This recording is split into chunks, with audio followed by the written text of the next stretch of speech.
कहीं आप ढोंगियों का अनुसरण तो नहीं कर रहे हैं। हम इंसानों की प्रबल इच्छा होती है कि हम किसी चीज में विश्वास करें। हमें अनुसरण करवाने के लिए कोई नई आस्था या नया उद्देश्य देकर हमारा लाभ उठाया जाता है। संगठित धर्म और महान उद्देश्यों के अभाव में ढोंगियों के हम अनुयायी बन जाते हैं। फिर जब इन ढोंगियों का पर्दाफाश होता है तो हमारी आस्थाएं तार तार होकर बिखर जाती। हम स्वयं को लुटा हुआ मान लेते हैं। आपको ऐसा लगता होगा कि स्वयं को भगवान मनवाना और पंथ चलाना काफी मुश्किल काम है, लेकिन वास्तविकता में ये आसान काम है। हम मनुष्य हमेशा किसी न किसी पर भरोसा करने के लिए उतावले रहते हैं, इसीलिए हम अनावश्यक रूप से संतों, भगवानों और पंथों का निर्माण कर लेते हैं। ये ढोंगी ऐसा कैसे कर लेते हैं? आप जानते हैं इनकी चालबाजियों को। पंथ बनाने के लिए सबसे पहले ढोंगी लोगों का ध्यान अपनी तरफ खींचते हैं। इसके लिए वो कुछ कलाबाजियां या कुछ जादू का इस्तेमाल कर सकते हैं। फिर वे अपने भाषणों में शब्दों की धोखेबाजी करते हैं। वो अपने भाषणों में दो तत्वों को समाहित करते हैं, एक कोई महान बात और दूसरा थोड़ी सी अस्पष्टता। दोनों के संयोग से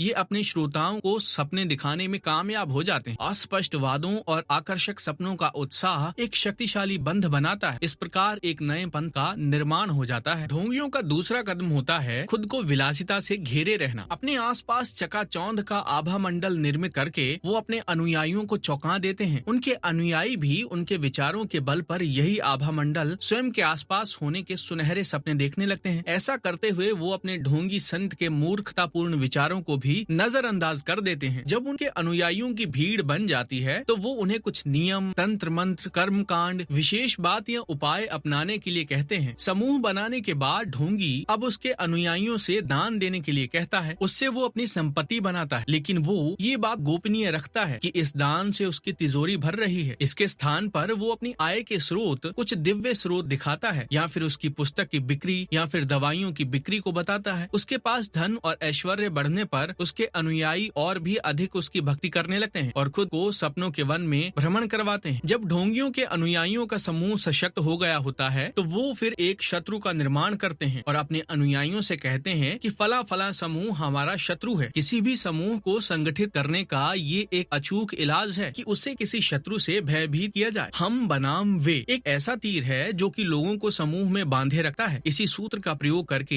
ये ढोंगी बरसों बरस मरते दम तक अपने अनुयायियों पर राज करते हैं और बदले में अनुयायियों को छलावे के सिवाय कुछ नहीं मिलता। आप उपरोक्त बिंदुओं को सदा ध्यान में रखें और ढोंगियों से स्वयं को सुरक्षित रखें, अन्यथा महान धर्म से मिलने वाला महान स्वास्थ्य लाभ आपको कदापि नहीं मिलेगा। सच्चे धर्म को तलाशें क्योंकि ये आपका दायित्व है। कई लोग ईश्वर के निर्माण को गलत समझते हैं। वो कहते हैं कि ईश्वर ने मुझे ही ये सजा क्यों दी, क्यों मैं ही इस मुसीबत के लिए चुना गया, आखिर मैं ही क्यों? तो उन लोगों को ये नीति कथा अवश्य पढ़नी चाहिए कि ईश्वर जो करता है अच्छा करता है। एक समुद्री जहाज चट्टानों से टकराकर डूब गया। सिर्फ एक व्यक्ति जिंदा बचा। वो एक छोटे वीरान टापू पर पहुंच गया। उसने ईश्वर से प्रबल प्रार्थना की कि वो उसे बचा ले। हर दिन वो मदद के लिए आसमान की ओर देखता, परंतु उसे कहीं से मदद आती नहीं दिख रही। आखिरकार थक हार कर उसने लकड़ी के लठों से एक छोटी सी झोपड़ी बना ली और उसमें उसने कुछ चीजें भी इकट्ठी कर ली। एक दिन जब वो शिकार करने गया तो उसे बिजली की कौंध दिखाई दी। झोपड़ी के पास आने पर उसने देखा कि उसकी झोपड़ी जल रही है और काला धुआं आसमान में जा रहा है। उसके लिए सबसे बुरी चीज हो गई, सब कुछ खत्म हो गया। वो दुख और गुस्से से भर गया। वो रोते हुए चिल्लाया, ईश्वर तुम मेरे साथ ये कैसे कर सकते हो? बहरहाल अपने दर्द में भी उसने ये कहने की शक्ति थी, मुझे आस्था रखनी चाहिए,